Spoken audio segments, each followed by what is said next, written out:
आशा करता हूं आप सब बहुत अच्छे होंगे। मेरा नाम है सिद्धांत अग्निहोत्री। स्टडी ग्लोस पे आपका बहुत बहुत स्वागत है। Civil services aptitude test CSAT, ये एक बहुत इंपॉर्टेंट पोर्शन है यूपीएससी का, और अगर आप इसको नहीं करते हैं तो आपके मार्क्स जाएंगे। मार्क्स छोड़िए, आप क्वालिफाई नहीं कर पाओगे। तो सीसैट की स्ट्रैटेजी मैं आपको बताऊंगा। देखिए, हमारा जो कोर्स है यूपीएससी का, मैं आपको लिखित गारंटी देता हूं, इससे सस्ता और इतना क्वालिटी कोर्स, ये सब बोल रहे हैं, मुझे वक्त नहीं मिलता कि मैं टेस्टिमनीज लगाऊं, लेकिन अभी 2-3 लगाई थी मैंने, कि मतलब इतने सस्ते में हमने और इतना शानदार कोर्स निकाला है। लाइव क्लासेस, आपको उंगली पकड़ के लिखना सिखा रहे कि आंसर राइटिंग ऐसी होती है। कोई भी दिक्कत हो डायरेक्ट टीचर्स से कॉल करो, मेरी पर्सनल गाइडेंस है। और क्योंकि हम सीसैट की बात कर रहे हैं तो सीसैट भी इसमें इंक्लूडेड है। तो ये जो हमने शानदार कोर्स आपके लिए बनाया है, अगर आप जरा से भी सीरियस हो तो मैं गारंटी देता हूं कि आप यूपीएससी निकाल लोगे। ठीक है, और बाकी पीएसआईआर और हिस्ट्री ऑप्शनल भी हमने लॉन्च किए हैं, इसकी भी लाइव क्लासेस चल रही है। तो देर किस बात की भाई, फटाक से कोर्सेज को ज्वाइन करो, बहुत ज्यादा फायदा होगा। तो क्योंकि हम सीसैट की बात कर रहे हैं तो देखिए, यूपीएससी प्रीलिम्स होता है, प्रीलिम्स है ना।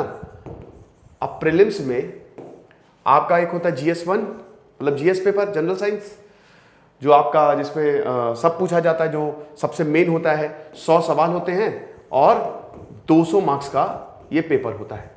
फिर होता है आपका सीसैट।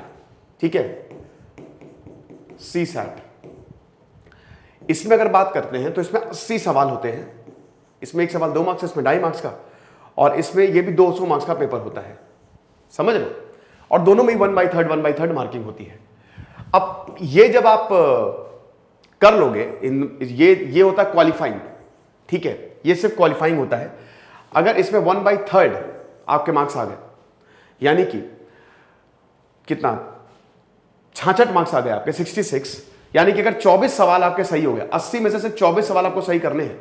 देखिए, वैसे तो सवाल अगर आप 30-35 करेंगे, 24 एक्यूरेट तो कोई कर नहीं पाएगा। हम नेगेटिव मार्किंग क्यों कंसिडरेशन में नहीं ले, तो आप सवाल तो 30-35 ही करेंगे। मेरा कहने का मतलब यह है कि कुल अगर आपके 24 सवाल के करीब मार्क्स आ गए तो आपका सीसैट आराम से क्वालिफाई हो जाएगा।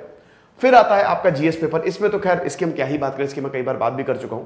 ये इंपॉर्टेंट होता है, इसी के बेस पे मेरिट बनती है। याद रखिएगा, इससे क्वालिफाइंग होती है और फिर आपका क्वालिफाई हो जाता है, आप प्री जो है वो क्वालिफाई कर जाते हो। लेकिन मैं ऐसे बहुत सारे स्टूडेंट्स को जानता हूं जिनका ये वाला पोर्शन बहुत अच्छा है।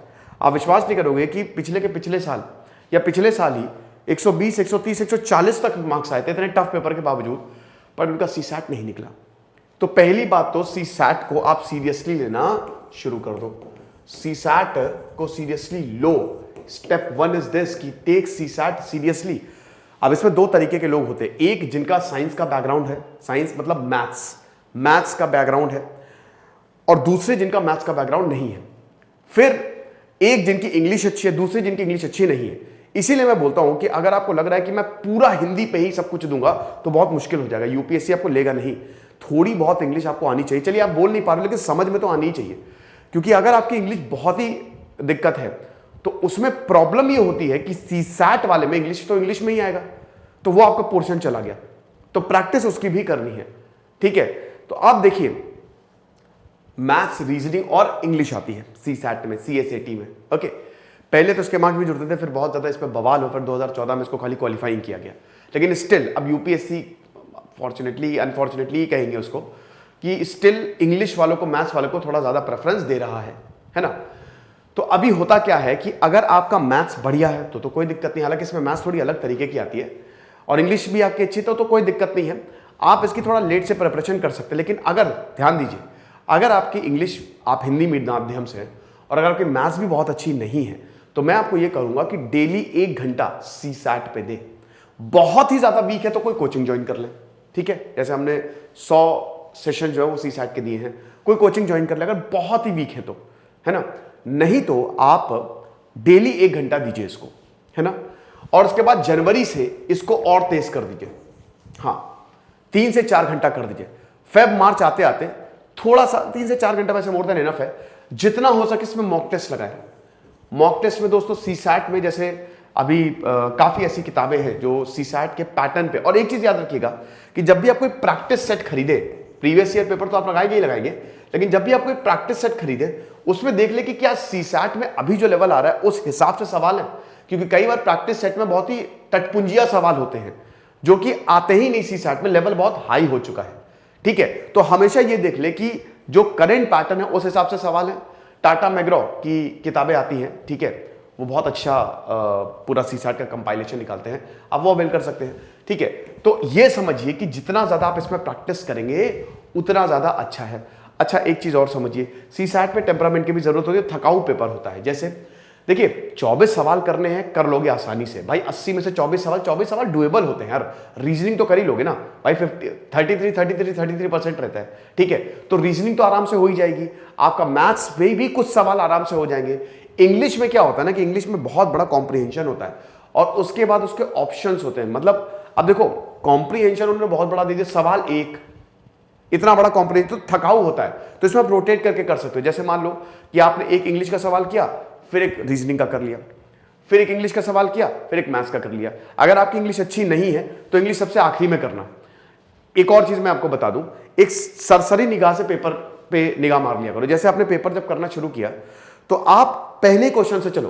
पहला आता है, ठीक है, नहीं आता है छोड़ दो, ठीक है। दूसरा आता है, ठीक है, नहीं आता है छोड़ दो। तीसरा आता है, इसको कर लो। तो एक बार सरसरी निगाह से जब पेपर पे ऐसे करोगे ना, तो उसमें जो सवाल आ रहे हैं वो आपने पहले कर लिए, और जो सवाल में आपको थोड़ा सा भी डाउट है वो छोड़ दिए। मैं इसलिए कह रहा हूं क्योंकि जब पेपर आता है ना तो दिमाग थोड़ा सा उस समय काम नहीं करता है। तो उसमें होता क्या है कि जो सवाल आते भी हो सकते हैं, आपको लगेगा मुझे नहीं आते। तो इससे क्या होगा कि जो सवाल आपको आ गए, जैसे मान लो 80 सवाल का पेपर है, हो सकता है आपने ऐसे सरसरी निगाह से मारा, ठीक है, अच्छा ये सवाल आता है, ये कर लूंगा मैं, आपने करना शुरू कर दिया, 20-25 सवाल पहले ही हो गए, एक्यूरेट हो गए।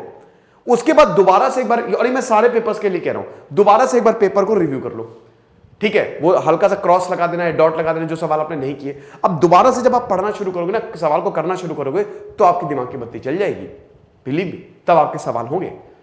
अब अंग्रेजी का क्या करें? अंग्रेजी में दोस्तों वही है कि जैसे जो पैसेजेस होते हैं उसकी आप प्रैक्टिस करना शुरू करिए। पैसेजेस की प्रैक्टिस करना शुरू करिए, और जितना ज्यादा हो सके पैसेज की प्रैक्टिस करिए। और उस प्रैक्टिस पे, क्योंकि CSAT is all about practice, practice practice and practice. इसको जितना प्रैक्टिस करेंगे आप उतना ज्यादा मंझेंगे। तो डेली एक मॉक टेस्ट लगा लो। एक ही मॉक टेस्ट में कितना टाइम जाएगा? 1 घंटा, 1.5 घंटा। 1-1.5 घंटा आपको सीसैट पे देना है। 8 घंटा पढ़ाई कर रहे हो, 7 घंटा अपने जीएस पे दे दो, 1 घंटा दो। फिर जनवरी में इसको थोड़ा सा ज्यादा कर दो, 2-3 घंटा कर दो। मॉक टेस्ट आप जितना ज्यादा लगाओगे उतना अच्छा है। और सीसैट को सीरियसली इसलिए लेना जरूरी है क्योंकि सीसैट का लेवल इस समय काफी ज्यादा ऊपर है। जब आप सवाल देखते हो ना, हो सकता है डुएबल हो, इतना घुमा फिरा के पूछा जाता है, कई बार कैट लेवल के सवाल पूछ लिए जाते हैं कि इंसान का माइंड वो पहले ही हाथ छोड़ देता है कि अरे भैया नहीं निकलेगा मुझसे, मैं तो गया काम से, मेरा हो गई नहीं सिलेक्शन। बिल्कुल आपको डरने की बात नहीं है। अगर आप थोड़ा सा दिमाग लगाओगे, ठंडे दिमाग से सोचोगे, 2-3 बार क्वेश्चन को पढ़ोगे ना, तो आपको लगेगा ये हलवा क्वेश्चन है। मैंने जब यूपीएससी का पेपर दिया था, तो बल्कि मेरी मैथ्स और साइंस अच्छी है काफी, स्टिल मेरी बैंड बज गई थी। मैंने कहा भाई ये क्या सवाल है, अरे यार थोड़ा डर गया मैं। लेकिन फिर जब मैंने उस सवाल को 2-3 बार पढ़ा, ये सवाल था यार, तो मैं इतना परेशान क्यों हो रहा हूं? तो ये होता है, ठीक है, ये नॉर्मल है। सो द थिंग इज, सबसे पहले आपको क्या करना है? Step 1 is to take CSAT very seriously. Step 2, daily 1 घंटा प्रैक्टिस करिए, ठीक है। मैथ्स, रीजनिंग, इंग्लिश बारी बारी प्रैक्टिस करिए। And step 3, mock test is very important. Practice करने के बाद मॉक टेस्ट जरूर लगाएं, ओके। और आपका सीसैट जो है वो 100% इससे क्लियर होगा। इसमें यही है, जितना ज्यादा प्रैक्टिस करेंगे, जितने ज्यादा सवाल को समझेंगे, उतना अच्छा होगा। और एक चीज याद रखिएगा कि सिर्फ और सिर्फ 24 सवाल, 80 में से 24 सवाल डुएबल होते हैं यार। यूपीएससी वाले पागल नहीं है, जो आपके दुश्मन नहीं है वो, सो डुएबल होता है, वो चाहते हैं आपका सिलेक्शन हो। तो ये इतने सवाल आप कर ले जाओगे, ओके। तो ये चीज़ है। बाकी हमारा यूपीएससी का कोर्स बहुत ही शानदार हमने बनाया है। सीसैट की तो अभी हम प्रैक्टिस करवाएंगे, बिल्कुल करवाएंगे। अभी जनवरी के बाद लगातार प्रैक्टिस ही चलेगी सीसैट पे। आई होप आपको लेक्चर समझ में आया होगा। खुश रहिए, पढ़ते रहिए। दिस इज सिद्धांत अग्निहोत्री साइनिंग ऑफ।